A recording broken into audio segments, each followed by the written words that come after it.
Right.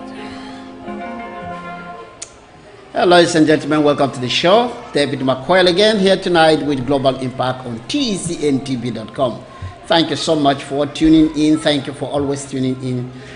We hope that yesterday you had a good time. Today we're going to have even a better time. So please enjoy your day, enjoy your evening with us as we take you again through the same subject. We've been talking about the importance of self-defense for Christians, what Jesus said. What tradition says and what experience says, and we are looking at that. So welcome to the show. This is a great time. I'll be right back after this break. I'll be right back. Hello, everyone. This is Global Impact with David McQuail, your host. Isaiah chapter 2 verses 1 to 5 says that a time is coming when the church will rise in authority and influence and dominate the earth. And many nations will come and say, "Teach us the ways of the Lord." Global Impact is a show that inspires you as a Christian to rise up through the values of the kingdom of God and shine as light wherever you may be. We believe that missions is no longer limited to some isolated, unreached community in some dark continent. The church should reach out to all aspects of life, including politics, business, science and research, the media and diplomacy, and every aspect of human life. Join us on Global Impact, Monday through Friday at 2 p.m. Eastern Time and 6 p.m. GMT. Global Impact is broadcast on TECNTV.com. Join us.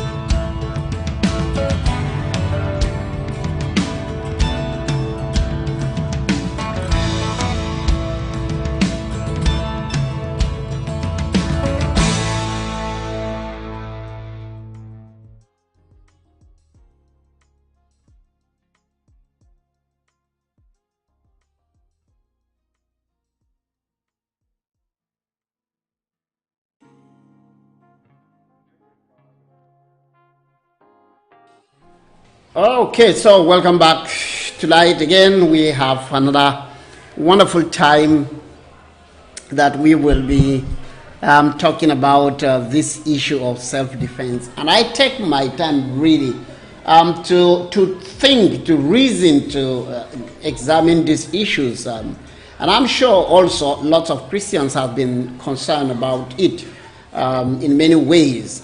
Every time that there is a post of an attack from Nigeria, a lot of my friends who know that I am from Nigeria are concerned, and many people keep asking questions. Can't the Christians defend themselves? Can't the Christians just buy arms and can't they, stand on their right to self-defense? And I said, well, you assume that the Constitution of the United States is the Constitution of every nation on earth. And that's absolutely not the case in this. We don't have a Second Amendment in Nigeria. I don't think any country in Africa has the Second Amendment right to self-defense as enshrined in the Constitution, so everybody waits for the government. Everybody, security of lives and properties is solely left in the hands of government. Of course. You have some level of responsibility in securing your life and your family.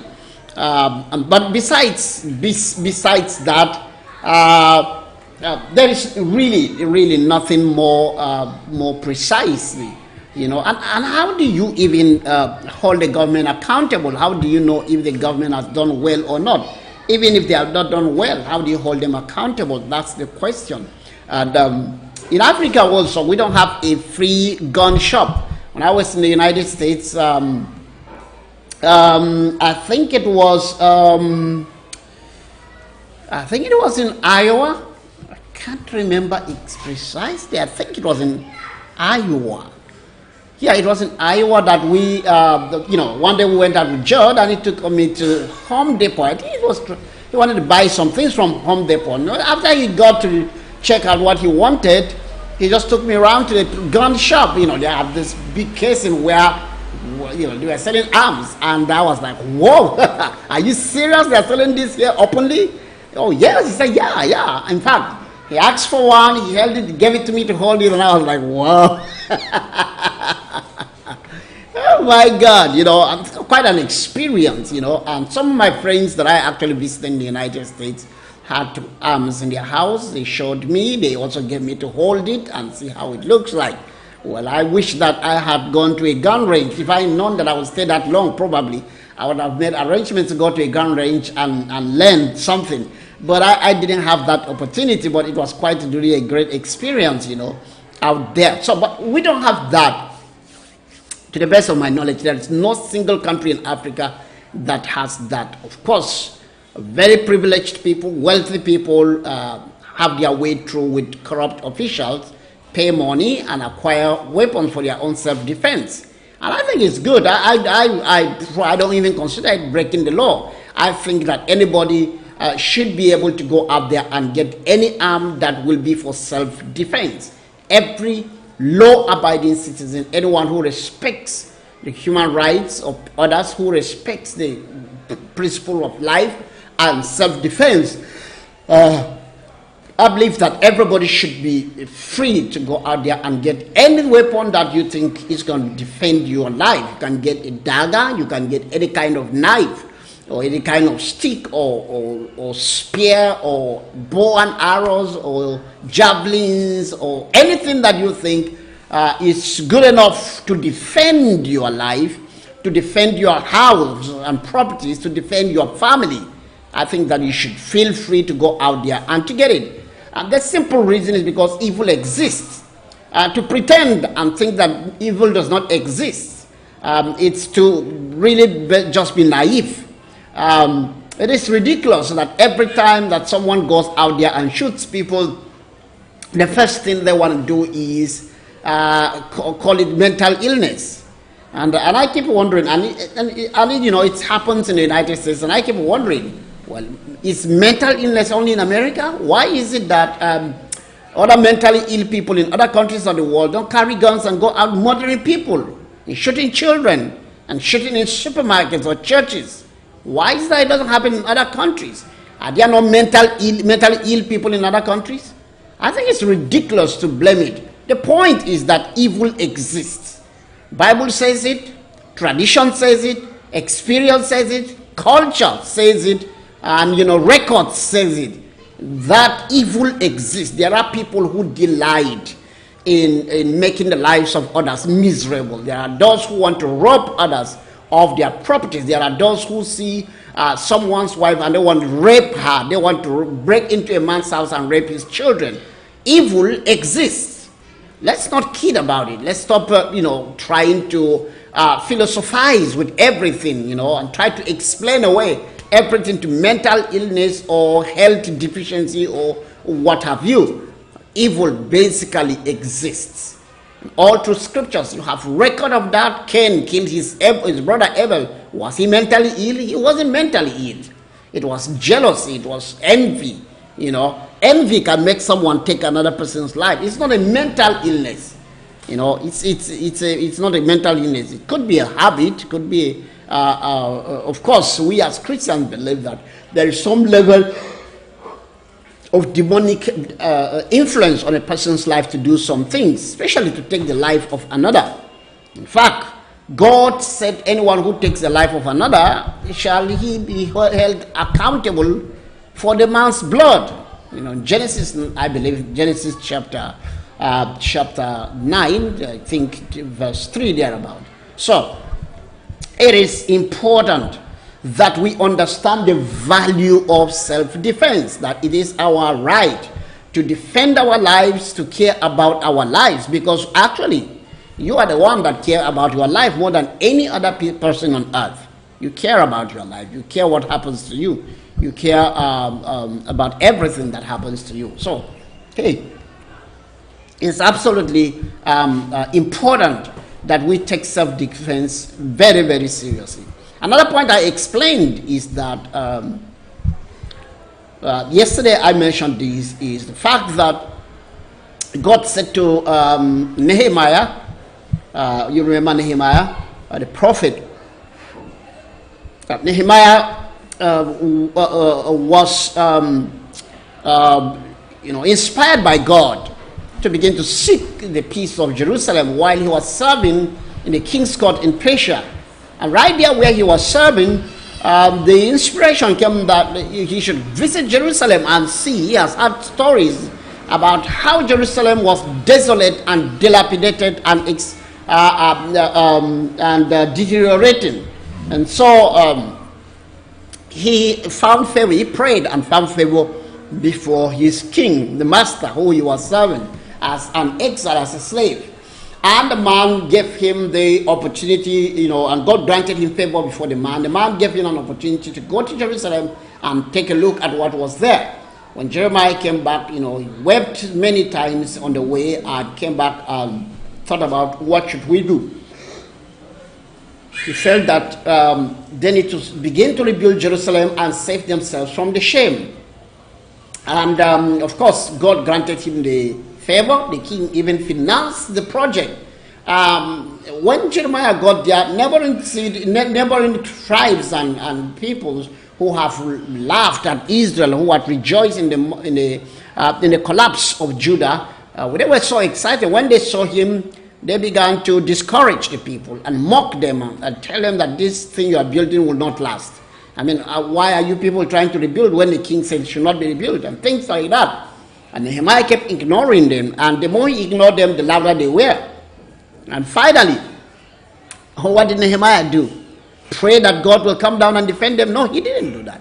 He told his workers, hold the weapon with one hand and build with one hand. My God, there is no expression of the urgency of a project like that. And also at the same time, there's no expression of the importance of defending yourself. As in that story, I tell you, you got to defend yourself. It is so necessary that you walk with one hand and defend with one hand. Oh, that's really incredible. So I'll be right back after this break.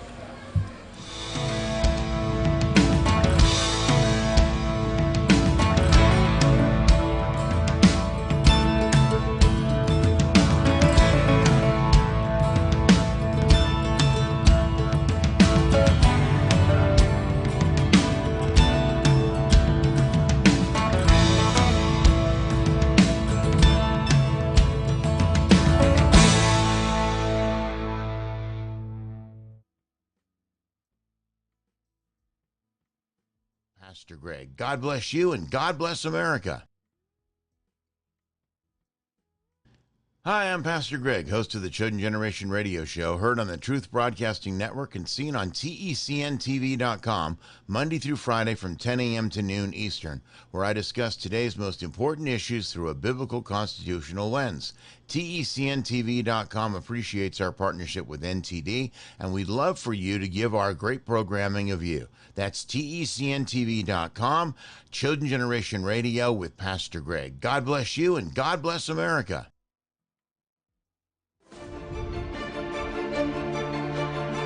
Everything that's reported on television isn't always true, but it should be. NTD, the power of truth.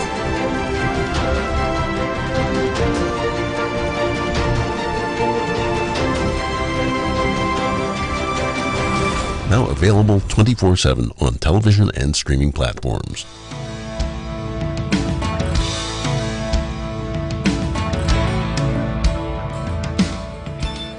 Welcome back. It was absolutely important for Nehemiah. It was important for the children of Israel. It was important for them to build.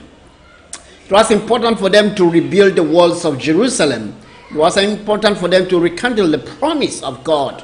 That God said after 70 years that he will bring them back to the land. And just before the 70 years, God began to stir the hearts of people. For example, Jeremiah, Ezra, and Daniel. And Jeremiah, everybody had a role. Ezra was a priest, a teaching priest. Jeremiah was a reformer. He was a reformer. He was what you could call an activist, a reformer. And Daniel was a prophet and a prayer warrior. He went to pray. He began to seek the face of God. He began to lead. Now, so every one of them had a role to play in the restoration of Jerusalem. And Nehemiah's role was to motivate the people to rebuild. He was an activist. He went out there and began to lead the people and began to work hard, and to guide the people towards rebuilding Jerusalem.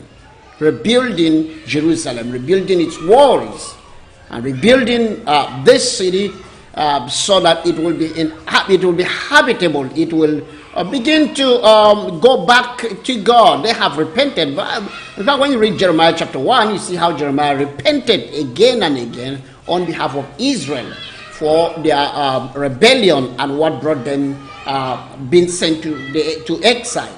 And so here he came back. So there was no important thing as far as he was concerned than rebuilding back the walls of Jerusalem. As they began to work hard, they were threatened and mocked by enemy nations.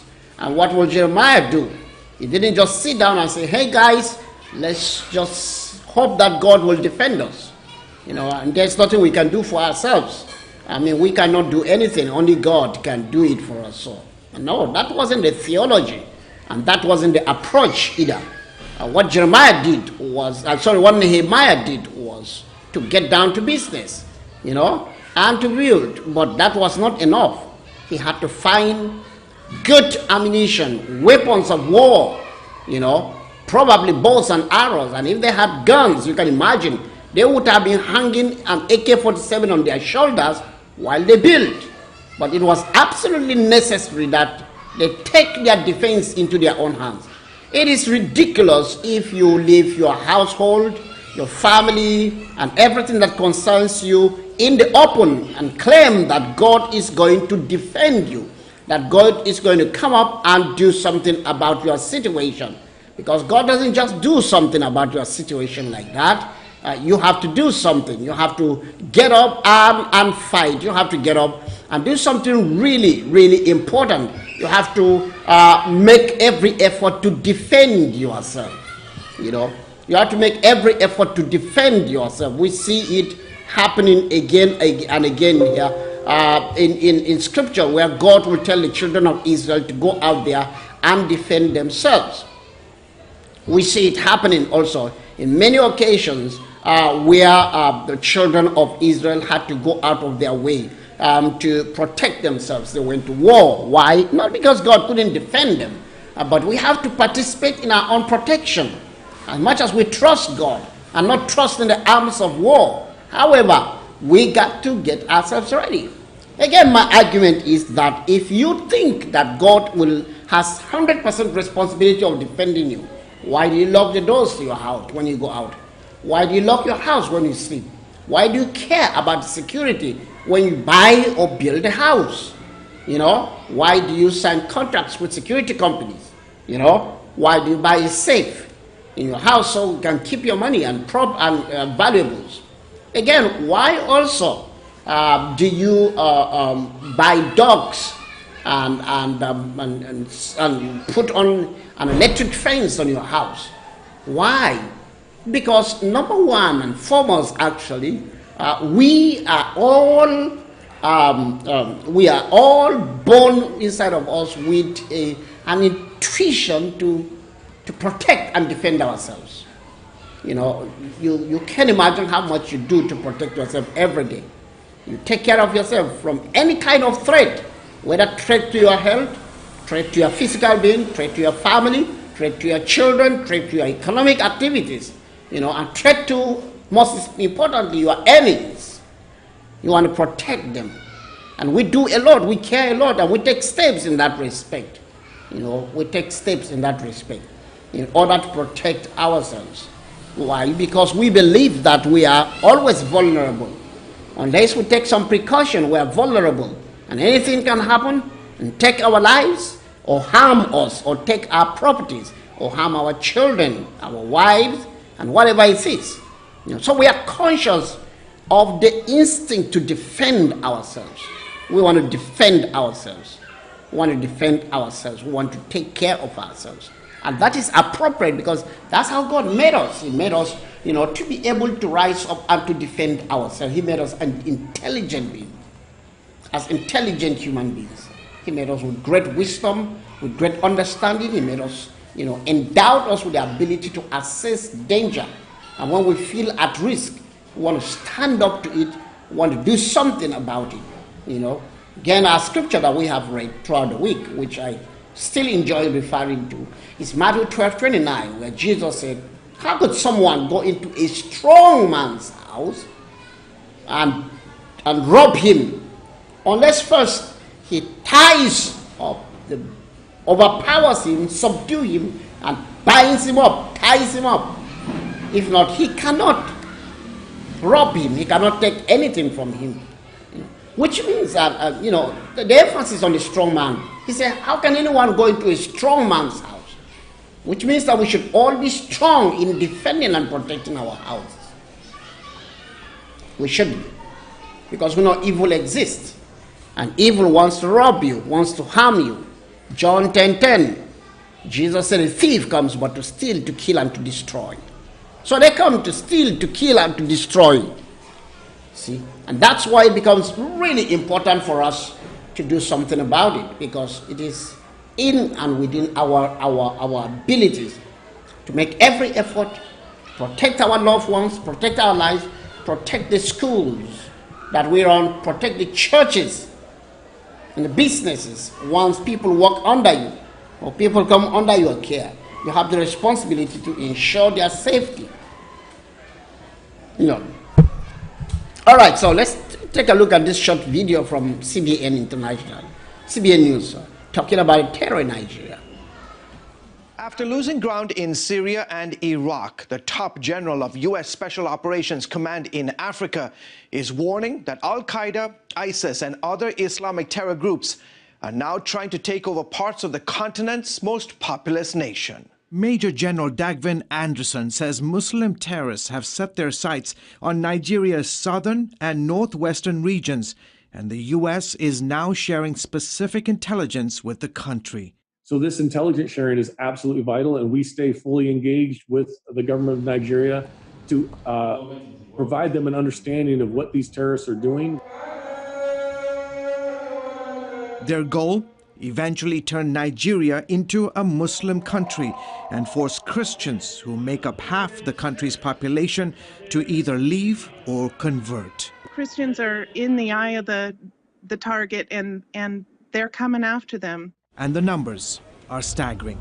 August 6th, Muslims stormed 4 remote Christian villages in Kaduna State, killing 22 villagers. July 24th, 21 dead, scores injured, and several Christian homes destroyed by militants. July 19th, 19 people killed when assailants armed with guns and machetes attacked a wedding reception. And the list goes on. Leading human rights groups say what's going on in Nigeria is a genocide. If you look at what's happened on the last 20 years, George, it's just massive number of attacks against Christians. Look, 50 to 70,000 have been murdered. For years, the main terror group was Boko Haram, which seeks to overthrow the government here and create an Islamic state. They go after Christians and moderate Muslims. They push a hard-line Muslim agenda. It is their intention to establish a caliphate and to just rid all of Nigeria and West Africa of any Western influence whatsoever. Now, there's a new actor on the scene. In Nigeria's so-called Middle Belt region, where the Muslim North meets the Christian South, a terror group made up of Muslim Fulani herders are killing thousands of Christians. More than 1,400 Christians were hacked to death in just the first 7 months of 2020 by Fulani herders. Unfortunately, the secular media are quite often biased and trying to present this as a tribal conflict rather than religious. Nigeria's president, a Muslim, has so far done very little to stop the bloodshed. His police and army are also mostly made up of Muslims. The attackers are never captured. They are not prosecuted. The security services respond very slowly. A full day can go on with attacks happening and no security shows up. And frequently, the government officials will provide cover. Helpless and vulnerable to almost daily attacks, leading Catholic bishops are now urging Nigerian Christians to defend themselves. Human rights groups are asking the White House to appoint a special envoy to help end the persecution of Christians in Nigeria. Unless the world takes note and puts pressure, economic pressure, sanctions, visa bans on the officials who are responsible for this travesty and for not reining in the terror, then Nigeria will continue to be a bloodbath. Meanwhile, King's Group is helping more than 3,000 Christians who lost their businesses, homes, farms, or land to Boko Haram and Fulani militant attacks. International Christian Concern has created communal farms to give victims the opportunity to rebuild their lives. When they get back to work, the family is fed, they have a future, the kids can go back to school. It's a restoration of hope. It really is. And it's much more than just economics. It's the whole community. It's all the parts of life, the emotional, the physical, the mental. It means a lot to them. George Thomas, CBN News.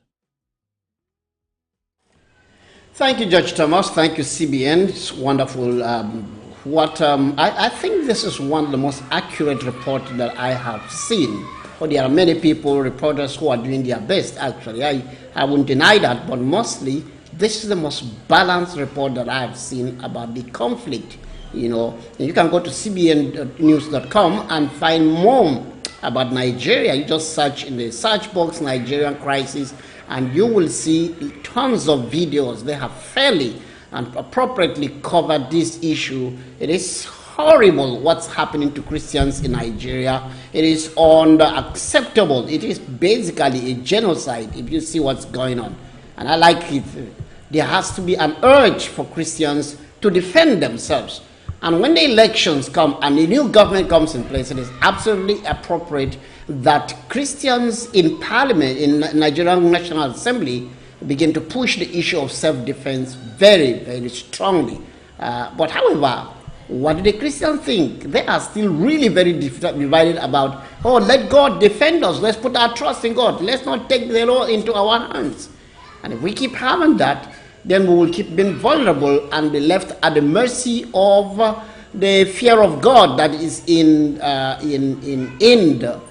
those leaders. If we have godless leaders, then we are putting our trust in godless men who have no fear of God. I'll be right back after this break. I'll be right back. Don't go away.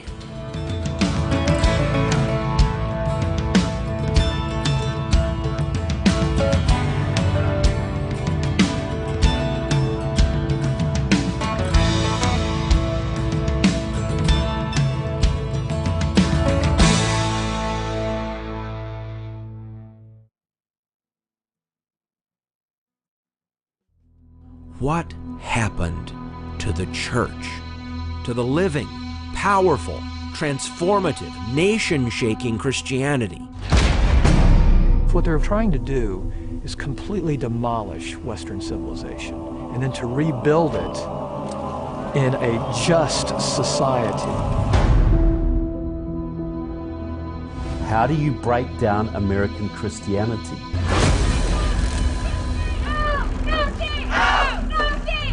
I think the problem today in our culture is many of our words have been co-opted and stolen and dumbed down and reversed. Social justice is sold as something that it isn't. Critical race theory is sold as something that it isn't. Whiteness has caused blindness of heart. Whiteness has caused blindness of heart. When you preach victimization, it always leads to vengeance and vice. Us against them, me against you. I want my pound of flesh.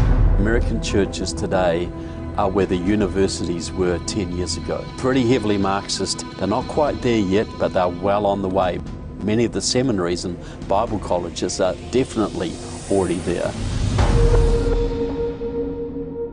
That message that they're going out and taking the world is not, you need to repent of your sin, receive Christ, Instead, the message that you actually have is they are under the weight of racism or sexism or homophobia, and then we need to unify them together. I'm gay, I'm 29, I'm a youth pastor in New Jersey. I'm straight, and I'm also a youth pastor in New Jersey. We're planning on sharing life together for the rest of our lives, which we're not totally sure what that looks like. Obviously, Nick is straight, and he does plan on getting married. When he has a wife one day, she'll make those decisions with us. The future damage of what we're doing now is just going to be enormous. The entire fabric of family, personal wealth, private property, all those things are out the door. And everything is the state. They believe the state is God. They don't define justice the same way as the scripture. Oh, no. It's going to be an equality, all right. And it's going to be a totalitarian Marxist justice.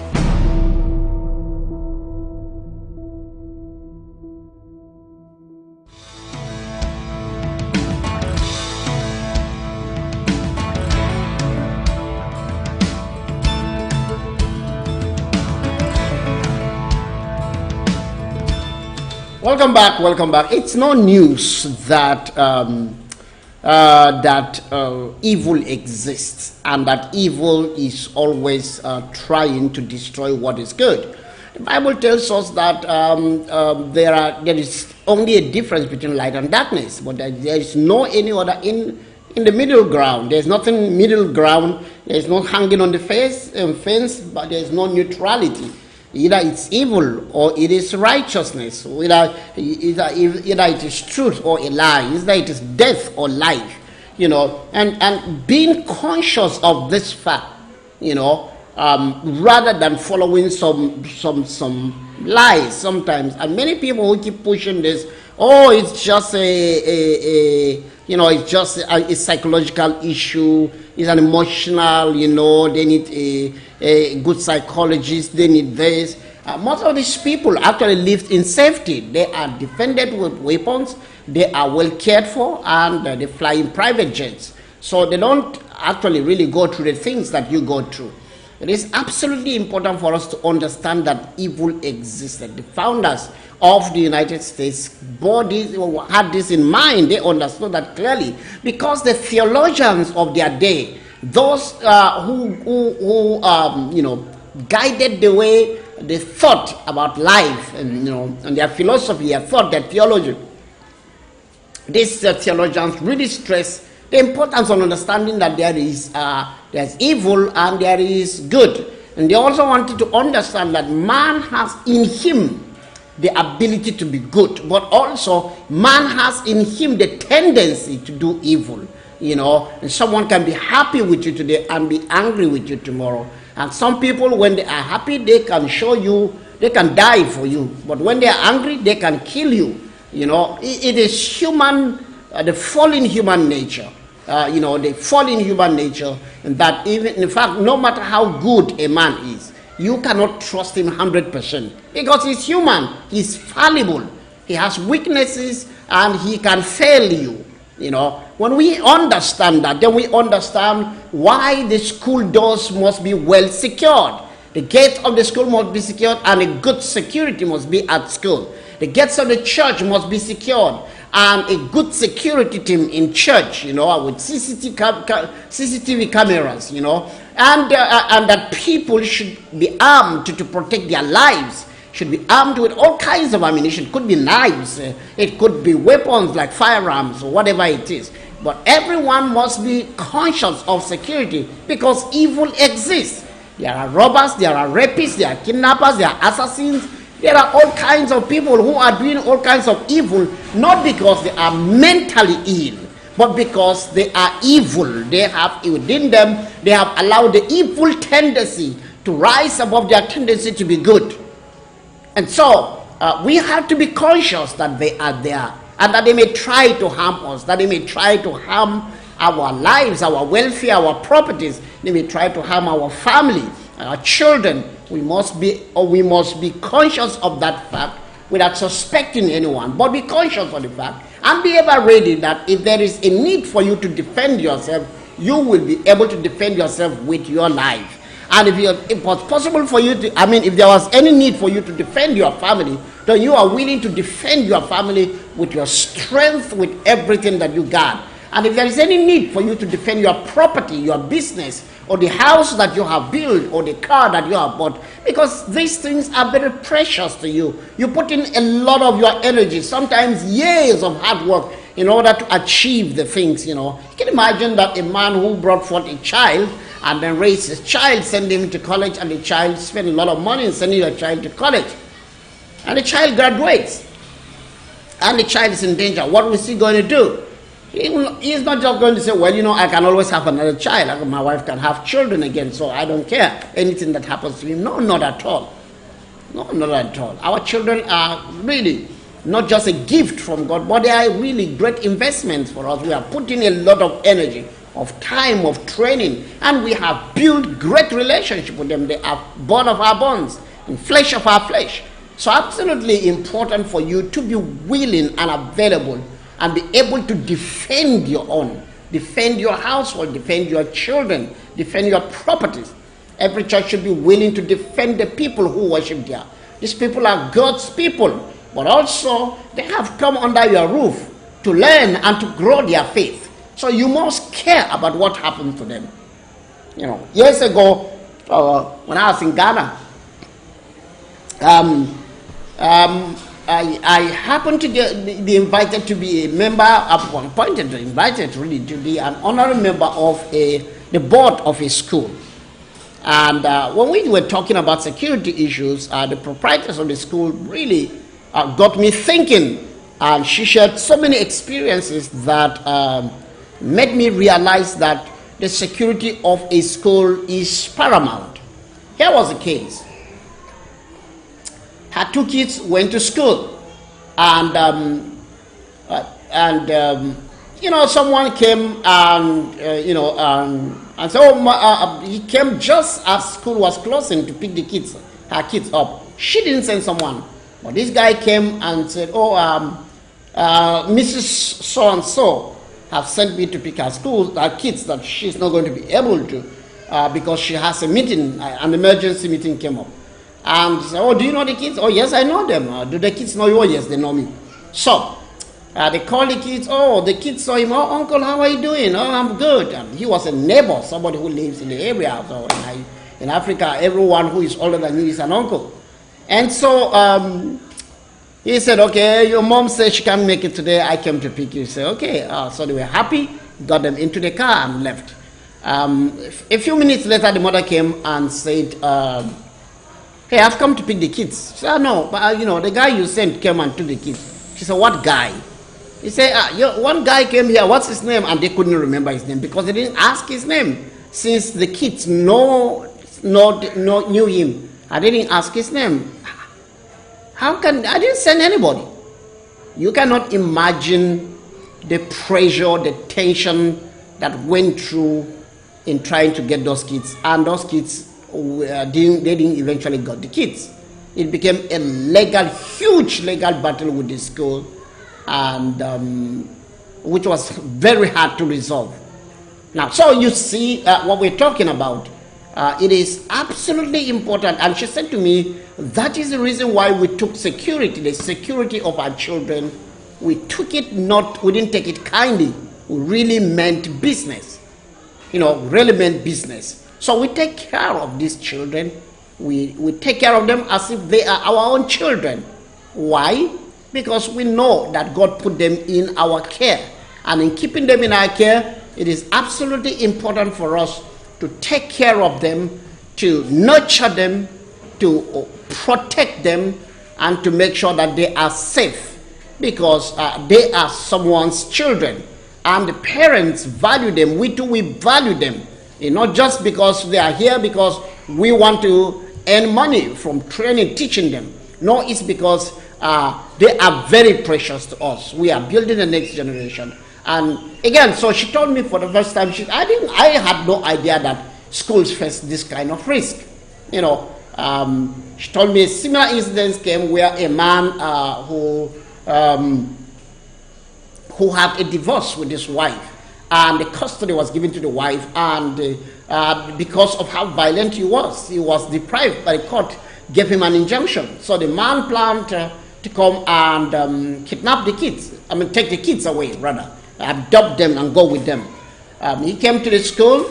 Luckily for them, the wife didn't even imagine that will happen, but for safety, she went to the school management and said, I'm keeping my kids in school here, and these kids are my personal responsibility and no one else. So please, nobody should ever come to take them or ask for them, even their father. So that was the instruction, and the school management took it seriously. So the father came one day and tried to take the kids away. So school closed and they were out waiting for their mother to come, and the father came in there quietly and began to offer them gifts, and the children saw him. Oh, daddy, they run to him. And then thank God the school management saw it, and they just went up to him and took the kids away from him. If they had not, that man was going to adopt these kids and then disappear with them, and it was going to really be. The previous experience, gave them a caution to really watch after children once the children are committed to their trust. I will be right back. After this break, I'll be right back. So please just hang in there. I'll be right back.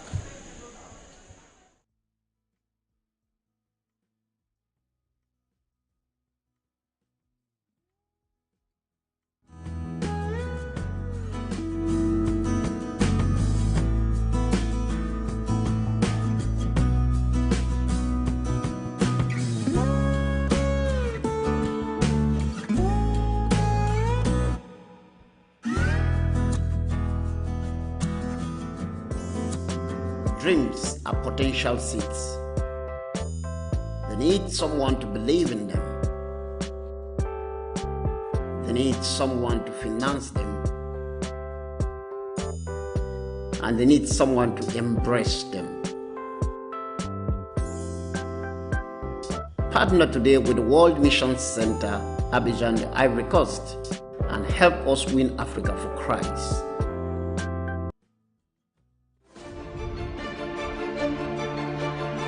Everything that's reported on television isn't always true,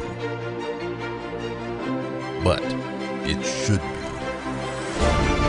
NTD, the power of truth.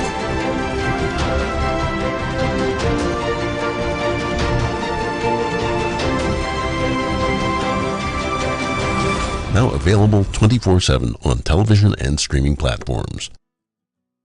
Welcome back. Here is a video from TAC on liberty and self-defense, the first law of nature. We're going to be watching that video. Great stuff. You get your jotter, you get your pen, and take some very vital notes. It's important for us to watch this video. It can't be ever any clearer than this. I love it, and I know you're going to love it. I'll be right back after the video. Let's go.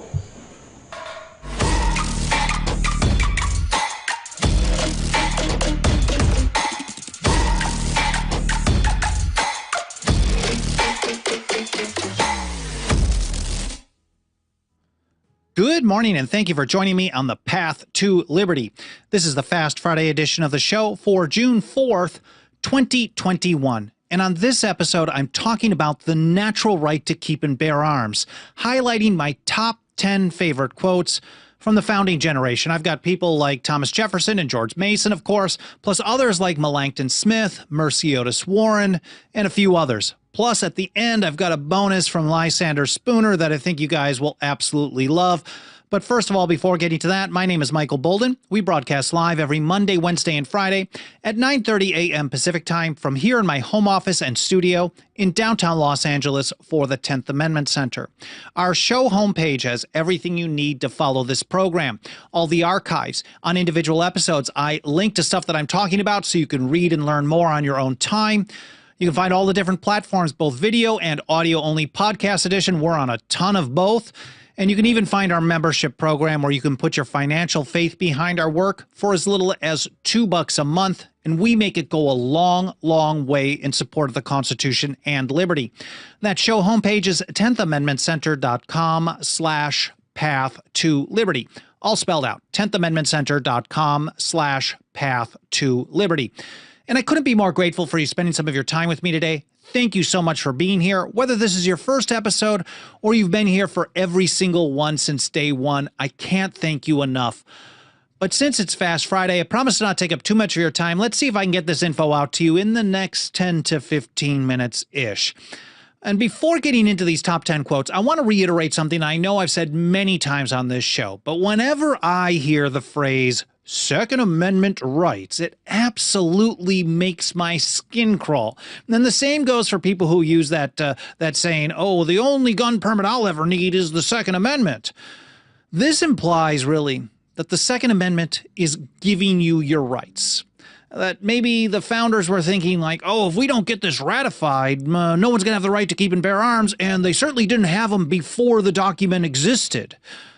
This is totally upside down. It's totally opposite. No founder would have agreed with that. And just to kind of hammer that home, I want to just have two quick reminders here from Thomas Paine first. He said, it is a perversion of terms to say that a charter gives rights. And a follow-up here from John Dickinson, the penman of the Revolution in 1776. He said, our liberties do not come from charters, for these are only the declaration of pre-existing rights. And with that, let's get to these top 10, and I want to start out with Mercy Otis Warren, the muse of the American Revolution, here in her paper of 1788, writing as a Columbian patriot, Observations on the New Constitution. She put it this way: self-defense is a primary law of nature, which no subsequent law of society can abolish. So even when government is going to do, and we'll hear about this a little bit later as well, government will always try to restrict your right to keep and bear arms, but we always have as our birthright the natural right to defend ourselves, our natural right to self-defense. It's just up to the people to learn how to exercise that right, whether the government people want us to or not. Moving forward is Samuel Adams in his great paper, The Rights of the Colonists, November 20th, 1772. He put it this way: among the natural rights of the colonists are these. First, a right to life. Secondly, to liberty. Thirdly, to property, together with the right to support and defend them in the best manner they can.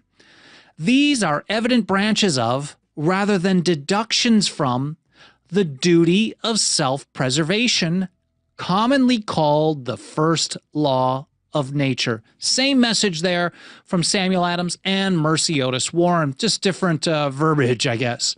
And here from St. George Tucker in his great view of the Constitution of the United States in 1803, he says that this may be considered as the true palladium of liberty, the bulwark, the defender of liberty. The right of self-defense, he wrote, is the first law of nature. And he said in most governments, it has been the study of rulers to confine this right within the narrowest limits possible. And that's how it always is. Government will always try to limit your rights and keep it as narrow as they can. But again, as I was just mentioning, it's up to the people to learn how to exercise their rights, even in the face of that.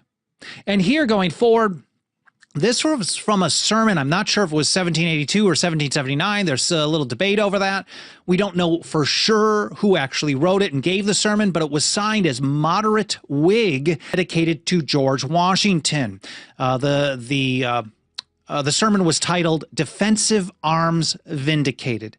And he put it this way: it is proper here to observe that people have this privilege of nature to defend themselves and their rights and liberties, as well as kings, and had it before they erected and constituted kings. So he's reminding us that even before any government structure of any type was ever created, people had the privilege of natural rights to defend themselves. And he goes on, he says, the law of nature allowing self-defense and the defense of our brethren against all unjust violence. Moving forward to George Mason, June 14th, 1788, in the Virginia Ratifying Convention, he noted that, tyrants recognized that the best and most effectual way to enslave the people is to disarm them. He said to disarm the people, that it was the best and most effectual way to enslave them, but that they should not do it openly, but weaken them and let them sink gradually by totally disusing and neglecting the militia. So he's just recognizing how 40 years ago, when there was a resolution of enslaving America formed in Great Britain, the Parliament was advised, he says, by an artful man who was governor of Pennsylvania, that to make the people enslaved, you have to disarm the people. And here from Federal Farmer, January 25th, 1788, in his 18th paper, for many years they thought that this Anti-Federalist series was written by Richard Henry Lee, but most modern scholars actually attribute it to someone like Melancton Smith, the great Anti-Federalist from New York State. And he put it this way: to preserve liberty, it is essential that the whole body of the people always possess arms and be taught alike, especially how to use them. And Thomas Jefferson had the same approach in a letter, August 1785, to his nephew, I believe it was his nephew, Peter Carr, talking about exercise, staying in shape. He says, a strong body makes the mind strong, but as to the species of exercise, I advise the gun. While this gives a moderate exercise to the body, it gives boldness, enterprise, and independence to the mind. Jefferson goes on, games played with the ball and others of that nature are too violent for the body and stamp no character on the mind. Let your gun, therefore, be the constant companion of your walks. Never think of taking a book with you. This is so similar to what we heard from Federal Farmer. Federal Farmer is saying, you should the entire body of the people should always possess arms and taught, especially when young, how to use them. And Jefferson is saying the same thing to his nephew, Peter Carr. Like, in all your walks, let your gun be your constant companion. Treat it as exercise, not just the exercise of your walk, but of your boldness, your independence, and your own personal enterprise. Here's Tench Coxe writing in the Pennsylvania Gazette, February 20th, 1788, and he's talking about sovereignty, final authority. We know that the founding generation understood or saw through history that final authority, sovereignty, was always in the hands of a single person, like a king or a queen, or maybe a small group of people, like some oligarchs. But the American system was set up so that the people of the several states held final authority or sovereignty. How else do they do that? Well, here's how Coxe put it. The unlimited power of the sword, he wrote, is not in the hands of either the federal or state governments, but where I trust in God, it will ever remain in the hands of the people. And he also addressed the types of arms that they were talking about. The right to keep and bear arms isn't just about hunting, of course. It isn't just about self-defense of your home and property, but it was also meant as a tool to deal with foreign invasion, to reduce the need for standing armies, which I've covered elsewhere. And he put it this way, their swords and every other terrible implement of the soldier are the birthright of an American. And that's similar to what we're getting at with Patrick Henry.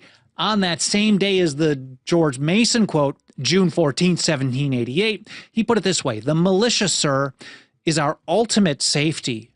We can have no security without it. And wrapping up this top 10, I'm going back to St. George Tucker. This is basically part 2 of that first quote right off the bat. View of the Constitution of the United States in 1803, talking about the right to keep and bear arms and standing armies together. And he says, wherever standing armies are kept up, and when the right of the people to keep and bear arms is, under any color or pretext whatsoever, prohibited. Sounds familiar, doesn't it? He said, liberty, if not already annihilated, is on the brink of destruction. And I told you I was going to get you one bonus from Lysander Spooner. I know I kind of touched on this briefly in my recent episode, Spooner versus the Federal Fugitive Slave Act, which was part of the 1860 publication of his book, The Unconstitutionality of slavery, and he's talking about how to defend against this terrible institution. And he, of course, talks about the Second Amendment. He says the Second Amendment to the Constitution declares that the right of the people to keep and bear arms shall not be infringed. And this is my favorite part. He says, this right, quote, to keep and bear arms implies the right to use them. I mean, you don't just have them some people do just to have on the wall or something, but he's pointing out that it implies the right to use them as much as a provision securing to the people the right to buy and keep food would imply their right also to eat it. I thought that was a great one to wrap it up with. I hope you guys found this interesting. I hope it was educational. I hope you learned something. I hope it was fun to watch or listen to.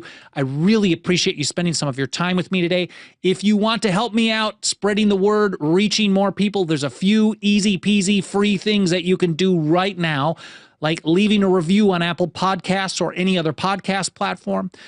Smashing the like button on any of the video platforms, leaving comments primarily in the archive, sharing links, all that stuff tells the algorithm of the platform to show the program to more people, and it has been helping a lot. Every single month, we're reaching and teaching more and more people about the Constitution and liberty. And speaking of that, nothing helps us roll up our sleeves every single day and get the job done more than the financial faith of our members. Our membership program starts out as little as $2 a month over at 10thamendmentcenter.com/members. Again, I appreciate you spending some of your time with me today. I hope you enjoyed the show. I hope you have a great weekend, and I'll see you next week here on The Path.